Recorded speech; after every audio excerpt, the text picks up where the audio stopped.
ketika kita memperjuangkan hak masyarakat, seharusnya kita paham apa yang dibutuhkan masyarakat.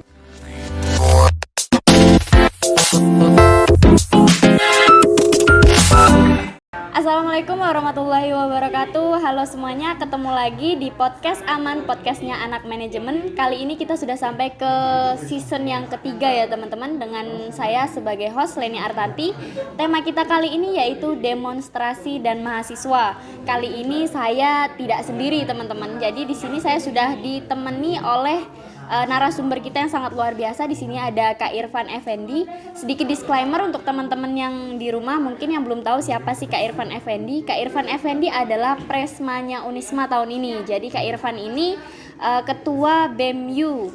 Benar ya Kak Irfan, ya, ketua BEMU. Sebelumnya saya mau nanya nih, mau dipanggil Kak, Mas atau gimana? Kak aja. Oke, jadi Kak aja ya. Gimana Kak Irfan kabarnya hari ini? Alhamdulillah baik. Alhamdulillah. Mungkin teman-teman di sini ada yang belum mengenal siapa sih Kak Irfan Effendi gitu kan. Mungkin Kak Irfan bisa memperkenalkan diri terlebih dahulu, silahkan. Baik, terima kasih Mbak.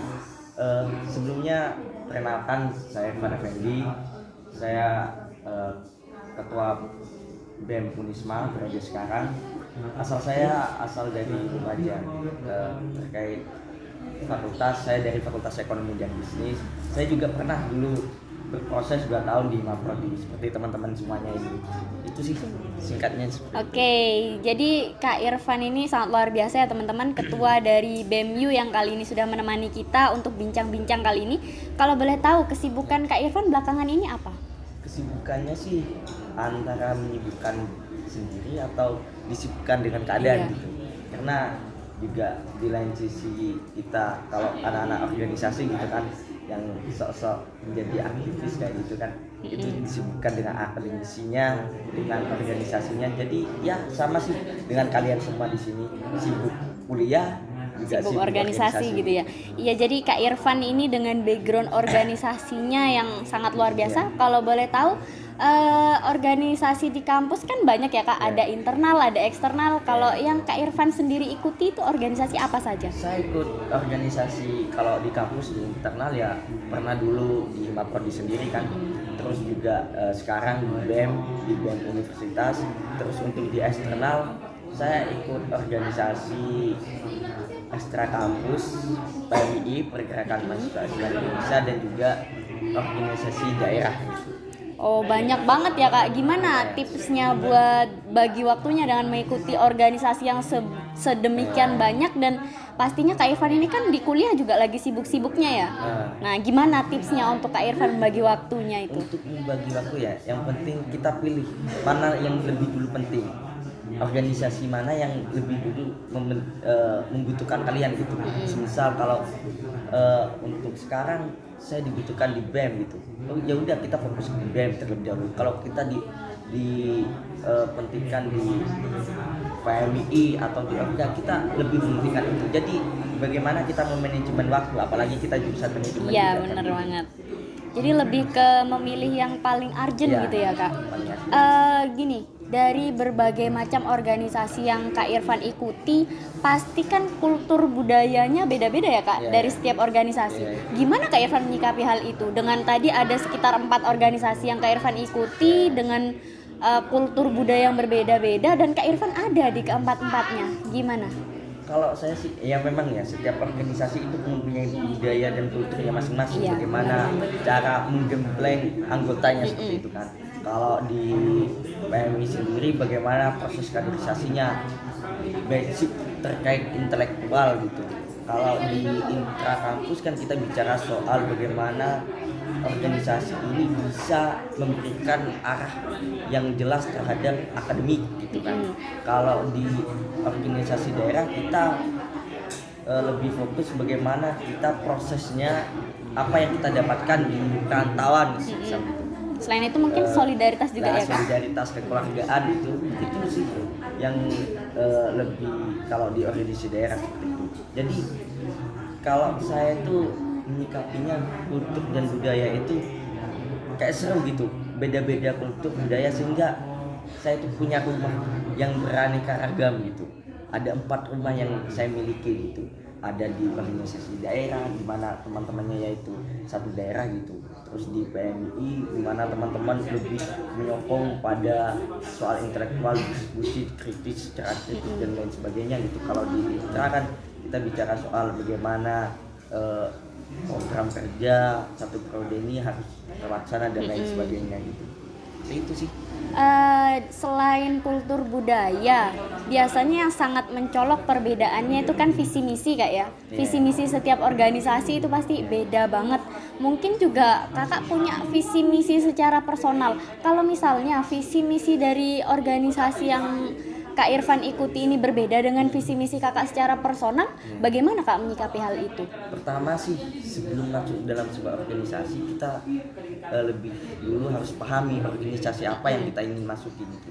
Misal kalau kita mau gabung di organisasi ekstra atau intra kampus gitu, basicnya kita di mana gitu, agar tidak bertabrakan dengan visi kita sendiri gitu. Kalau kita mau mengedepankan intelektual kita, ya udah kita gabung di organisasi ekstra atau intra yang memang basicnya di intelektual. Kalau lebih kepada event organizer, yaitu semacam cuman untuk kegiatan-kegiatan seremonial, kita ikut organisasi yang basicnya seperti itu, seremonial. Jadi organisasi dan akademik ini sama pentingnya Kak ya? Ya sama-sama penting. Kalau karena tanggung jawab yang pertama ya. Iya. Kalau akademisi kita kan diberi amanah oleh orang tua kita. Mau tidak mau, meskipun banyak sih dari teman-teman satu tongkrongan, satu kopian lah, satu tempat diskusi gitu, pernah ada bicara soal kita itu jangan kita dikuliahkan jauh-jauh, jangan hanya memberikan kuliah atau jangan hanya mencari ijazah seperti itu. Iya, benar Tapi banget. di lain sisi kita itu orang tua itu kan nggak minta kita apa-apa gitu. Yang penting kalian lulus tepat Bermanfaat. waktu gitu. Itu udah selesai. Kalau kita lihat teman-teman kita yang satu angkatan sudah lulus semua, kan kesian orang tua kita. Iya. Itu sih yang menjadi motivasi kalau pengen lulus cepat gitu. Kalau menurut saya pribadi, organisasi dan akademik ini layaknya kaki kanan dan kaki kiri ya Kak. Ya. Jadi harus sehat dua-duanya, harus seimbang dua-duanya. Jadi kita bisa melangkah lebih jauh gitu. Mungkin karena Kak Irfan ini backgroundnya benar-benar orang organisasi nih, Kak Irfan mungkin sudah nggak asing dengan kata-kata yang mengatakan bahwa aksi nyata itu kan lebih penting daripada teori. Ya. Nah, kalau menurut Kak Irfan pribadi, aksi nyata yang digarisbawahi di dalam kasus ini, aksi nyata yang seperti apa, Kak? Aksinya itu bermacam-macam ya, tergantung dari teman-teman untuk menyikapi. Semisal kalau lebih ke arah mahasiswa ya, itu kan bicara soal agent of change, agent of control, agen sosial, error stop, dan moral force gitu. Bagaimana teman-teman menyikapi hari ini kondisi lingkungan? Gak usah jauh-jauh bicara soal skala nasional ataupun internasional. Kita bicara soal lingkungan di lingkungan kampus. Bagaimana teman-teman menyikapi kondisi di lingkungan kampus? Iya. Entah itu dengan melalui tulisan, entah itu melewati dengan speak up gitu, secara nyata turun langsung ke jalan sudah. Kalau teman-teman biasanya menyebutnya itu kan parlemen jalanan gitu kan, itu ya yang dimaksud dengan demonstrasi itu berbagai macam cara kita lakukan, entah kita fokus di akademisi, bagaimana kita memahami terkait fakultatif kita untuk Ironstock tadi untuk menjadi pemimpin masa depan. Itu aksi nyata itu berbagai macam cara, tapi tujuannya sama, untuk merubah keadaan yang ada di sekitar kita.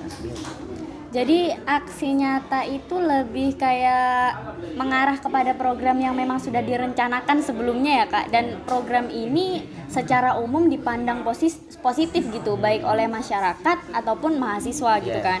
Nah, saya jadi muncul pertanyaan nih Kak, kalau misalnya mahasiswa itu selalu melakukan aksi nyata gitu, ada nggak sih aksi yang muncul secara spontanitas karena timbulnya suatu masalah di wilayah tertentu atau bahkan masalah yang ada dalam suatu negara? Aksi spontanitas dari mahasiswa itu ada nggak sih, dan apa gitu? Kalau bicara soal aksi ya, soal kondisi yang spontan aksi, semisal ada permasalahan tiba-tiba tidak ada permasalahan, tapi tiba-tiba teman-teman kawan-kawan ini mengadakan aksi.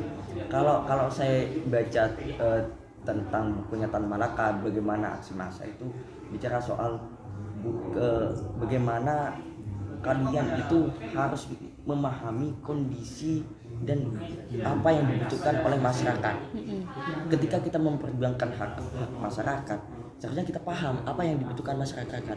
Karena kalau ketika kita mencoba untuk menjadi super power gitu, atau pahlawan kesiangan gitu, misal seperti itu, kita harus paham masyarakat ini butuhnya apa gitu. Kalau kita demo soal aksi, soal kenaikan barang-barang pokok atau apa gitu, tapi yang dibutuhkan masyarakat bukan itu, tapi pendidikan, misal seperti itu kan agak menyeleweng lah, seperti itu, agak kontradiksi dengan apa yang dibutuhkan oleh masyarakat seperti itu. Jadi esensinya apa yang dilakukan oleh mahasiswa itu harus tepat sasaran gitu Kak ya, harus tepat sasaran. Nah tadi kan Kak Irfan sudah mengatakan bahwa salah satunya aksi nyata itu tadi ada demonstrasi Kak ya. Mungkin kita udah nggak asing lagi dengan kata demonstrasi, bahkan kita ada di tengah-tengah itu gitu loh. Kita sering melihat itu, kita sering mendengar itu. Mungkin di sini Kakak bisa menyampaikan demonstrasi menurut Kak Irfan itu apa sih? Demonstrasi itu kan apabila ditolak tanpa ditimbangkan, seperti kata Winci itu, maka hanya ada satu kata, lawan, seperti itu. Artinya teman-teman membuka parlemen jalanan itu ketika gini kan, pernah dulu waktu maba saya pernah bertanya kepada senior saya itu, Kak, kenapa mahasiswa itu identik dengan demonstrasi? Terus beliau menjawab, apa sih ketika kita ingin menyuarakan hak rakyat, hak masyarakat, kita harus melewati seperti apa? Ternyata saya ketika saya masuk dalam sebuah organisasi, pertama kita melakukan kajian terlebih dahulu. Kajian itu untuk mencari tahu permasalahan, pokok-pokok permasalahan dan apa yang menjadi tuntutan di situ. Terus habis itu kita ajukan kajian itu kepada pemerintah. Nah, ketika kajian itu ditolak dan tidak ditanggapi, maka jalan satu-satunya adalah demonstrasi. Kita sejarah Indonesia sudah 3 kali dalam masa dari tonggak kepemimpinan Orde Lama, Orde Baru sampai Reformasi. Itu sudah 3 kali kita melakukan demonstrasi dari golongan mahasiswa. Yang pertama runtuhnya Bung Karno itu adalah bicara soal krisis moneter pada waktu itu.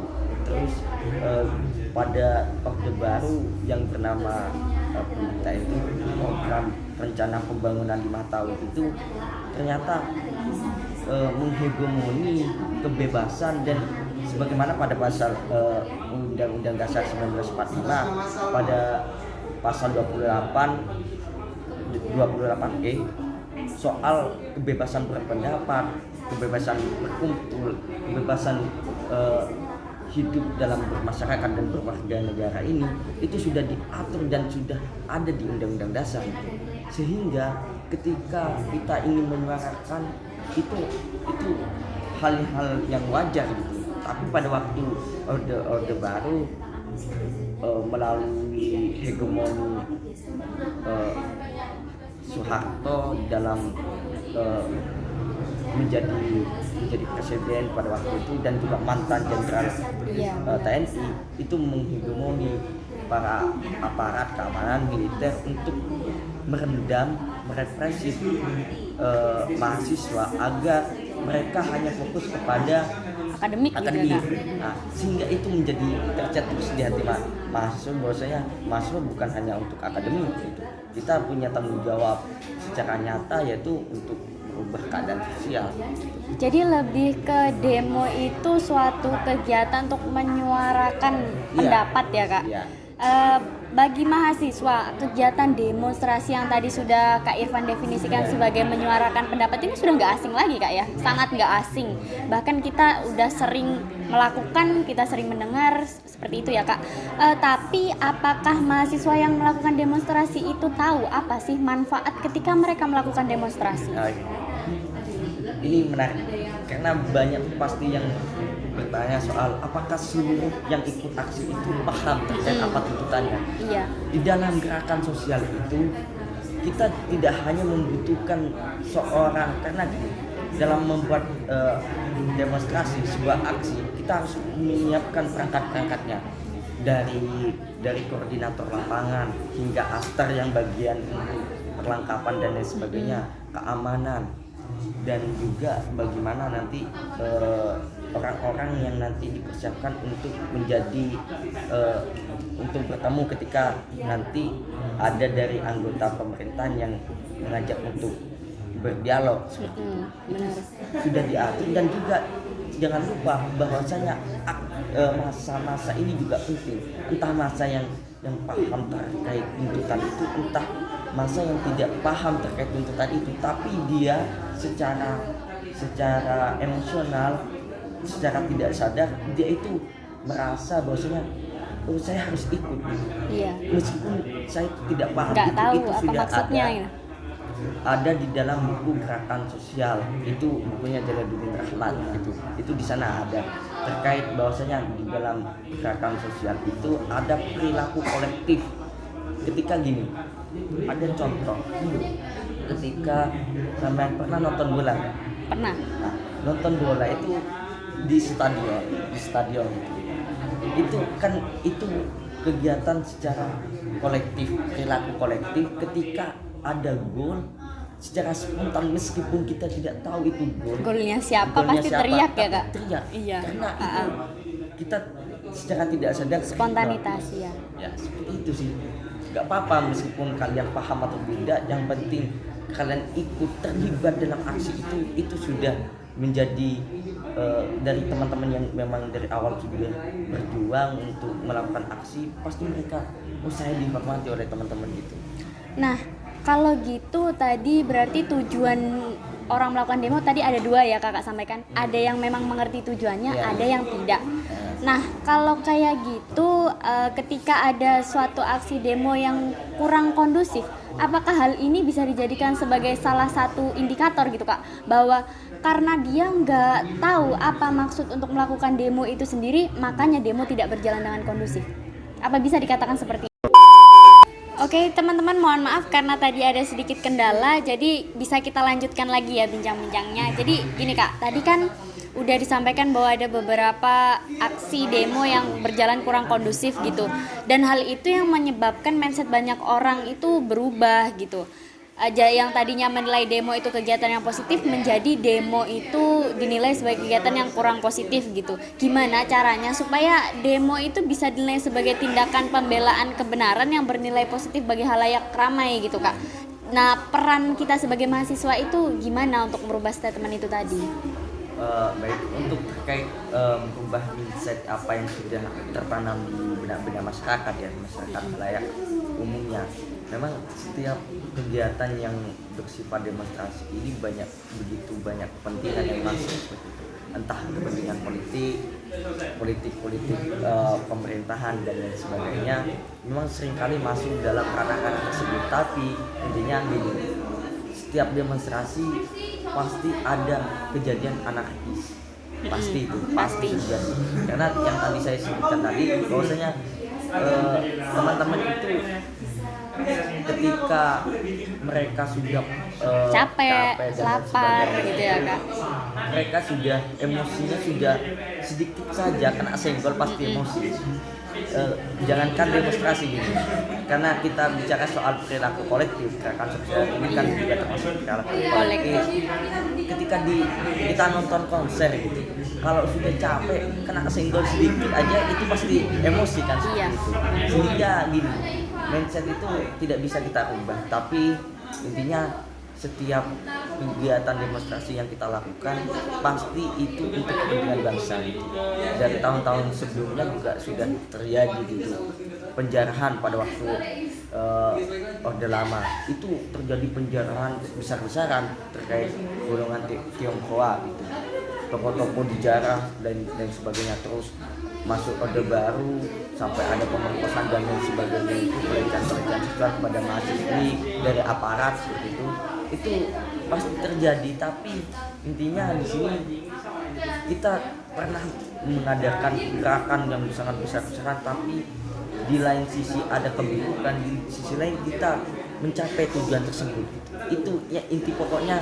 Kita pernah kalau kata Bung Rahlan itu kan jas merah, jangan sekali-kali melupakan sejarah. Karena sejarah historikal, sejarah demonstrasi pernah terjadi, dan itu promotornya adalah pemuda. Bahkan berdirinya bangsa ini dari golongan pemuda pada waktu itu, Budi Utomo yang tergabung dalam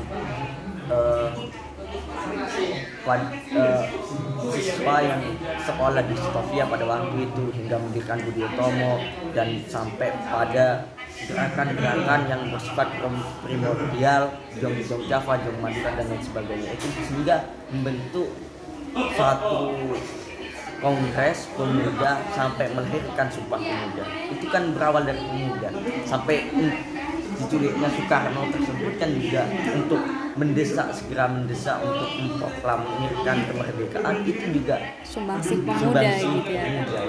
Jadi kayak lebih ke it's okay, kurang kondusif asalkan tujuan utama kita tercapai, karena dari setiap kebaikan, dari setiap kesuksesan yang kita raih pasti ada konsekuensinya gitu ya Kak. Jadi closing statementnya di sini bisa disampaikan bahwa tadi kan Kak Irfan sudah menyampaikan ya, kalau mahasiswa itu tujuannya tidak hanya akademik saja. Jadi kayak ada akademik, ada organisasi, dan ada lain sebagainya gitu ya Kak. Dan untuk demonstrasi sendiri tadi Kak Irfan sudah mendefinisikan bahwa demonstrasi adalah kegiatan untuk menyuarakan pendapat rakyat gitu ya Kak. Dan untuk tujuannya sendiri, demonstrasi ini harus sesuai sasaran, tepat sasaran dengan apa yang dibutuhkan oleh masyarakat. Dan tadi yang terakhir kita bahas ada ketika demo tidak kondusif, itu gimana sih kita harus merubah mindset banyak orang yang menilai kurang baik. Jadi menurut pendapat Kak Irfan tadi, it's okay kurang baik gitu ya Kak. It's okay dengan mindset yang tidak baik itu asalkan tujuan utama kita tercapai, dan ya setiap kesuksesan pasti ada konsekuensi yang harus kita terima gitu ya Kak. Oke, makasih banget nih Kak udah bergabung dengan kita di podcast ini dengan wawasan yang sangat luar biasa bagi kita, dan semoga semua ini bisa diambil manfaatnya bagi kita semua. Mungkin cukup sekian untuk bincang-bincang kita kali ini. Di sini saya Leni Artanti pamit undur diri. Sampai ketemu dan see you next time di podcast Aman, podcastnya Anak Manajemen. Wallahul muwafiq ila aqwamit thoriq. Wassalamualaikum warahmatullahi wabarakatuh.